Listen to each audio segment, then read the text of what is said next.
Well, hey everyone, welcome back to the cabin. I just got back from town. I was able to get the registration applied for a lost title and the registration changed over into my name where I could actually get insurance.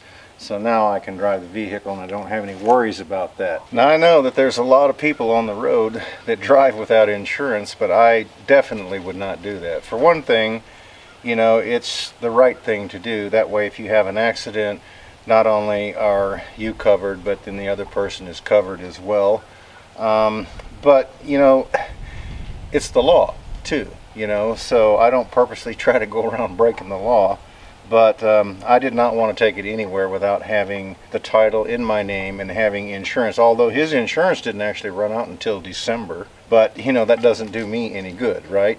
So I went ahead and got everything transferred because this one is a little 4-cylinder and my big truck is an 8-cylinder, so I know that this will use a lot less fuel. Now there's a lot of things that I won't be able to do with this truck like I do with my big one because it doesn't have a hitch on the back of it. I made that thing, that extension about 4 foot with a T on it that I can actually stick into the trailer hitch on the big truck and actually haul like 16-foot material on my truck right there and not worry about it falling out the back because I can just strap it down. So that truck is a lot more versatile than this one. But you know, my normal runs to town to just, you know, get groceries or pick up a few things from the hardware store, this will be a lot more economical because, like I said, it's only 4-cylinder. Now I'm going to show you something that was a question that was asked to me while I was down there.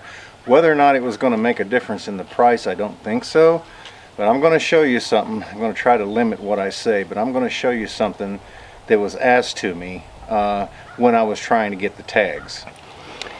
Do you see this right here? So the question was proposed to me, did I want it with or without? And I was actually shocked that I was even being asked that question because I'm going to tell you, without that, man has never really done anything substantial or meaningful. Because, you know, folks, let's face it, the creator is always greater than that which is created, right? I mean, probably some of man's most glorious achievements would be something like the 747, you know, which is like a flying hotel, or, you know, a rocket ship sending somebody into outer space or something like that, you know. And of course, you know, we're talking science and rocket science and things like that, you know, but honestly, you know, that's just minute compared to everything else that has been created that we didn't really have anything to do with, right? So I was surprised that I was even being asked that question. You know, I didn't have any hesitation once I came to my senses, I guess you could say, because I was just dumbfounded as to being asked that question. But you know, that's kind of where we have come to today. And you know, I think about our good servicemen and women that fight for and lay their life, put their life on the line, you know, and a lot of them don't even have that anymore because they have died in the line of duty. But so that we have freedoms to be able to do things, you know, but we need to do the things that are right. But I'll tell you what, I wouldn't be here today probably, and it wouldn't be where I'm at because I owe everything to God, and I wouldn't have anything that I have, much less my life. You know, going back years and years ago, I almost died in Houston with a sickness, you know, so I want to give him praise and thank him for touching my life and being there. And so I don't have any problems, you know, telling you that with conviction in my heart, knowing that, you know, nothing that I have done it on my own. And I'm thankful that my kids were raised that way as well. But yeah, I got the little truck fixed up and it's ready to rock and roll now, so I'll be hauling some supplies and hopefully saving a little bit of fuel. Now they say that the weather, we're supposed to expect maybe up to around 70-mile-an-hour winds tonight, and I already got a call from the pastor wanting me to come over and help him batten down some hatches.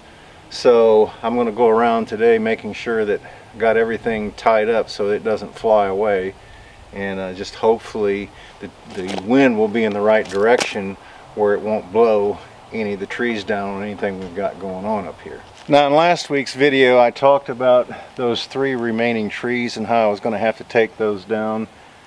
That direction behind the timber frame workshop is north. I pointed it towards the south. So just so happens I had Jennifer look, and the winds are supposed to be south southeast, which means that way is east, this is west. So they'll kind of be coming from behind where the cabin is at, blowing in that direction, maybe a little bit of an angle this direction, but those trees should bend that way with strong winds. So if they did fall, hopefully they would fall that way. But now if they get to rocking, you know, anything could happen, especially if they go around that crack at the bottom. They could fall in any direction. But I'm just hoping, good Lord willing, right, that the trees will blow in that, the wind will blow in that direction. If the trees do come down, they will go that way. And just in case you missed last week's video, those are the 3 trees right there. And I was saying in the last video that if I cut them off at a 10, 11, 12 foot section, as big as they are, I think this one down here was 32 inches, that one was 22 inches or 21 inches, and then the far one over there was right at 27 or 28. They would weigh a couple thousand pounds just by themselves, you know. So if one of these trees did come down, even though I built a timber frame, it's built out of 6x6s and braced and built very strong, it would crush this building. So those are the 3 that are going to have to come down sometime soon, because especially in the springtime we get a lot of those storms coming through here in early summer, and it'll just rock the mountainside, you know, with high winds, and you know, the trees, you know, if they're dead, certainly they're going to come down, right? If they're really tall and they don't have a good wind break in front of them, those trees will come down, because the ones that I had that were really tall, we had a good strong wind, and I've got root balls 6 and 8 feet wide that have got holes 4 feet deep. I got like 10 or 12 of them around up fairly close to the cabin, just because of this past year that we had a high wind that came through here and took them over. And it's like it traveled a pathway, because when it came through here it went directly across over to my neighbor's, and in the same path line he had about 10 or 12 down himself, and they were good sized logs. And actually, you probably didn't know it, but I have picked up some of those logs up there trying to help him clear his place, and brought them over here and milled them up for siding for the cabin. So God provided a means to be able to build this, I said cabin, I meant workshop, to be able to build this workshop, you know. Now he didn't do it all, you know, he didn't mill it for me, he didn't put it up for me, he didn't burn it and stain it or do anything like that, because he expects me to do something. But he's like, you know, here, I'll save you some money, here's just some material, and you won't have to cut anything down. But yeah, God provides for everything that we have need of, and he has certainly done that for me. And so I give him praise and honor and glory for all of that. But yeah, these are the ones that I'm going to be worried about tonight when the winds get up. But like I say, hopefully they'll be leaning that way, and if they fall, they'll fall down the hollow. Now you can see behind me here where I keep the tractor park, I've been stacking some lumber, and I'm stacking it vertically because it takes up a whole lot less space, honestly, and it can still dry. That's not how I'm going to do it over here in the sawmill, because I am going to stand the lumber over there that I actually cut off the sawmill. I'm going to store it vertically, but I'll have to put some arms up there, you know, some 2x4s, to where I can stack a bunch of lumber in there, and then I'll have a little chain across the front so it can't fall out and it won't be able to go sideways. But in here, this is open because I decided not to close the back end on this, and so wind can actually come through here. So I used a piece of mule tape, which I don't know if you're familiar with what mule tape is. It's a woven fiber. Hopefully you could see that. And generally they had the amount that it would hold stamped on the side of it. I can see it right here. It's kind of faded out. But we used to have some that what they would do is they would get a piece of conduit, and if they were going to pull a cable, talk about a telephone cable, you know, it could be big as your arm. But what they would do is they would take a small string, They would blow that through the pipe. Then they would take a piece of mule tape, tie it onto the end of that string, pull it through there. Then they would make several ties, half hitches and so forth along the length of the cable, okay? And then they would have that all taped off, and as it would, if it pulled and slid, it would actually tighten up, right? Now, if you were up in the mountains, a lot of time they had to use a mule team. They have pulled cable through woods and up on poles with mule tape by a mule team or draft horses. And they still do that. Even today, up here in the mountains, if there's certain places that you can't get equipment in there, they'll use a mule team. But yeah, they would pull cable through, even in the city, you know, where you would use maybe the line truck. It's got a drum on it, you know, that you can get this started, and the drum would put it in gear, and the drum will turn, and it would pull. So that's how they would pull cable through the conduits. So that's what this is called. This is called mule tape. And my ex-brother-in-law, he worked for North Carolina Power and Light Company, and I worked for the telephone company. So we had a lot of things in common.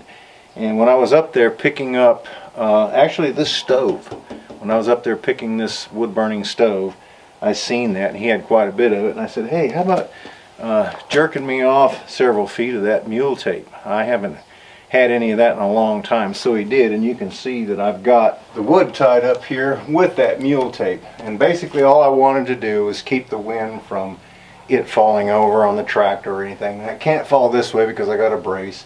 It couldn't slide that way because I got a brace, but it could come this way. So I'm not going to be worried about this right here unless the winds got too severe.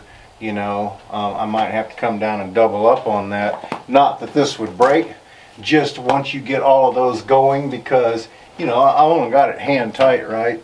I might need to put like a trucker's knot here and cinch it down and pull it down even tighter than the one I've got it right here. But you know, this keeps it from falling over on anything, and I don't have to worry about coming down here and it being on the tractor. So I did want to lesson you on what mule tape is in case you've never heard or never seen any of it.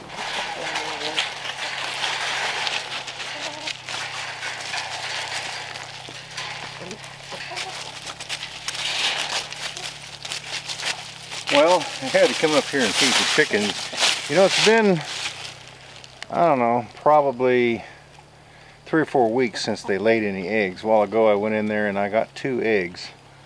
I don't know if some people know that chickens will go through a period of the year, sometimes a couple times, where they don't lay any eggs. It's kind of like taking some time off, you know.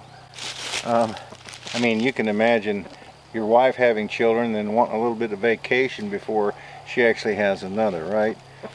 You know, our former pastor was one of 18 children, and I got to thinking about that, and I thought, oh my goodness, his mother, if she just had the child and the child was a baby, and then if she waited at least a year to have another child, she was either pregnant or nursing an infant for 36 years out of her life. Now, you know, that's the way that they used to do things in the old days, right? Because the larger family that you had, the more productive that you could be and the more money that you could make living on a farm. So that's one reason that they had large families back then, because many hands make light work, correct? But anyway, yeah, the chickens, they have, and they all don't lay at the same time. They just happen to kind of all quit at the same time, and it has a lot to do too with the days getting shorter, the daylight. You can kind of trick them sometimes if you have a lamp on. You can even trick them into setting. I think that people have used golf balls before and put them in there to try to get a hen to start setting, because she'll think it's an egg. But anyway, yeah, I had to come up here and feed them, and I happened to walk in there a while ago and I seen 2 eggs, and I thought, well, they'll start laying again, because normally I'll get like 5. There's my plane. Every time I want to say something important, I'll have a plane fly overhead. But yeah, I normally get 4 or 5 eggs a day. That's my norm. But you know, I definitely can't eat that many, because you're talking about, you know, if you get 4 a day, 7 days a week, that's 28 eggs, right? I can't eat that many. The most I could eat would be 2 eggs, and that would be, if I did it every day, that's only 14 eggs. So I gave away a lot of eggs just having just a few chickens like this, just getting 4 or 5 eggs a day. They have been worthwhile to have, especially as the price that eggs have went up to, you know. So yeah, happy, got a couple eggs. I'm actually going to take those windows, I think, and do something else with them, because with all the high winds, I definitely wouldn't want them to fall over and break, because then all that glass would be in the gravel and I probably never would get it out. So I'll probably take those somewhere else and put them up till I have to get ready to take them back, because I really don't have a need for them now that we've got those others. But you know, I just wanted to stop and say happy holidays to each and every one of you, not only Thanksgiving but Christmas as well, lest I forget to put that in a video. But I just wanted to take time out and say, you know, we wish you guys the best holiday time with your family, and we wish everybody safe travels, and we hope that everybody gets enough to eat, that nobody goes hungry. We gave out a lot of meals at the church. I know that we had been collecting canned foods and stuff, you know, for a while, and was able to bless a lot of families that probably wouldn't have the ability to have a nice Thanksgiving unless we stepped in and helped them. But you know, let's all just remember what we're really thankful for, and the reason that we need to be thankful, and then I think that everything will work out. So friends, that's about all the time I've got for today, because I need to get around and make sure everything is tied down. You know, I thought about, there was a video that we did on Thanksgiving one time. If you're interested in that, click up here in the top right hand corner of the family having Thanksgiving together. I think you'll enjoy it. Thanks so much for stopping by. We really do appreciate it, and we look forward to seeing you back up here at the cabin again next time.